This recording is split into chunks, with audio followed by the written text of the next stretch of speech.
ऐसन मालिन एकरो हो भाग बड़ुए। हाँ हाँ रंग बिरंग फूल बाग बड़ुए, ऐसन मालिन एकरो हो भाग बड़ुए। गुण कौन बाटे निम के पतैया में हो, गुण कौन बाटे निम के पतैया में हो।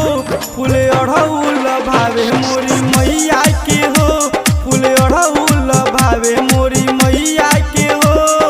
डीजे मिट्ठू, राजा पटसोनी।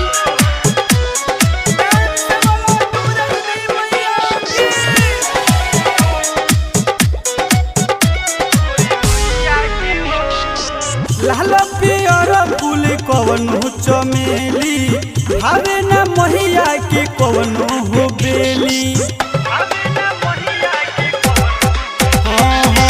लाल पियर फूल कवन हो चमेली, भावे न मैया के कवन हो बेली। हई दुलहरी बड़ा भैरो भैया के हो, हई दुलहरी बड़ा भैरो भैया के हो।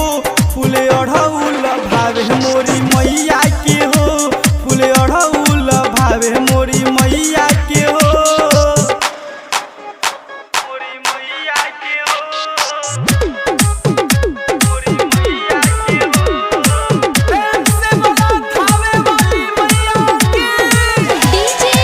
डीजे मिट्ठू, राजा पटसोनी। बोलुआ राजे माई के पूजी है चरण हो, राइटर अंश और आशीष के संग हो।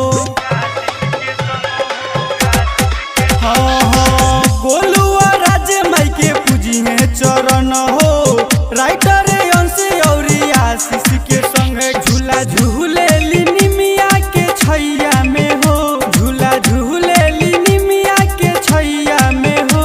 फूले अढ़ौल भावे मोरी मैया के हो, फूले अढ़ौल भावे मोरी मैया के हो।